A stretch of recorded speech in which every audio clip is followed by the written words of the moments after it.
Hey, I just wanted to share something I got to do last night that was pretty cool. At least I thought it was. I got asked if I wanted to do some driving on a like a movie set that I guess a lot of companies are coming in here to Kentucky because there's like a tax incentive to do videos or movies, and so the uh, the movie was like set in the '90s, I guess, and it was kind of based on a bunch of kids that picked a name out of the phone book, back when they had those, and just so happened that one of the guys they picked was a serial killer, and so he tracks them down. And so anyway, that's what I the explanation I got whenever I asked when I got on this big huge horse farm that was like 500 acres and houses everywhere, big beautiful barns and bridges, and I was like, "Is this a Hallmark movie?" Because there was snow everywhere, and they're like, "No, this is a horror movie." So anyway, so they take me up to where this Crown Vic is, and I drove a Crown Vic the entire time I was on the road. I took that thing places I wouldn't take a Jeep, and there were tanks, and so they take me up to this car, and they're like trying to bolt a bar light on the top of it, and they run a wire inside of it, and they're like, well, whoever rides with you's got to hold this wire to the seat frame because that's the only way it's going to stay on. It's got a ground or whatever. I'm like, okay. So they call for us to go to this certain area of the horse farm that's like this big, awesome bridge. It's probably 200 yards across, just a beautiful arched bridge, and so I'm supposed to chase a Suburban across this bridge, and it's the serial killer, I guess. And so that car, when I got in it, the back wheels were seized up just from the time that it sat after they parked it there. And so it was, I mean, I've driven some ragged out cars in my day, cruisers, but man, this thing was pardon my French, but it was the crown jewel of Shitbox Mountain, and it was awful. I mean, the guy that was sitting beside of me, every time I would stomp the gas, his seat would rock backwards because it wasn't bolted in right.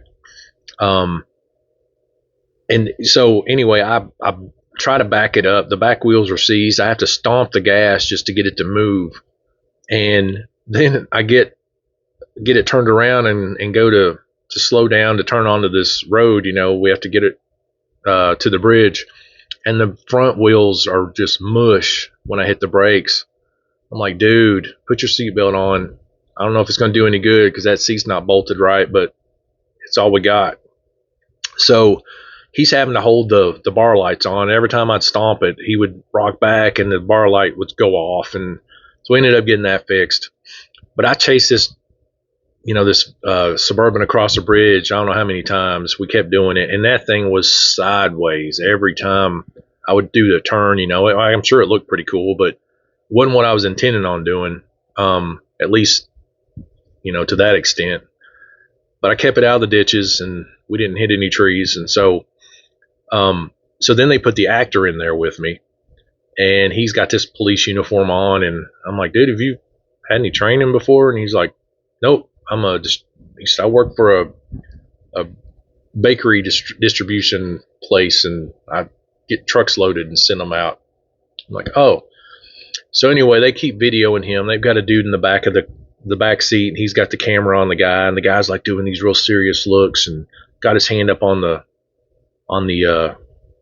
dashboard, and the guy's like, oh, that looks real good. And he goes, no, dude, I'm trying to hold on.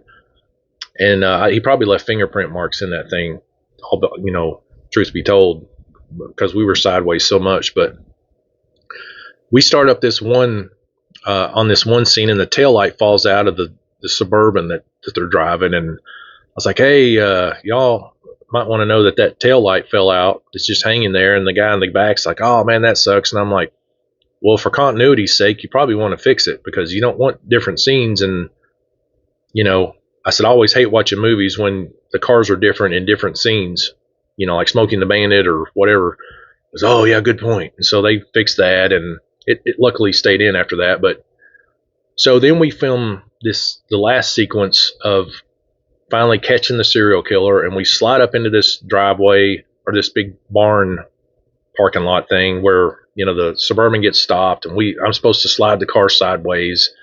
It slides different every time because I can barely get it stopped. So the dude jumps out, the actor. He can't get the gun out of his holster because they didn't tell him how to do it. He has no flashlight. I'm not getting out of the car, and I'm driving the friggin' thing, and I'm just like, what are we doing here?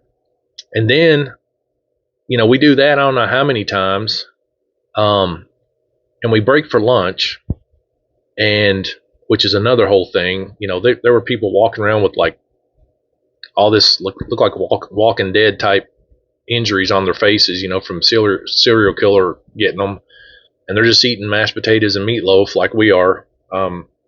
So anyway, we go back, and some little dude's like 19 years old in a cop uniform, looks like he just got off his,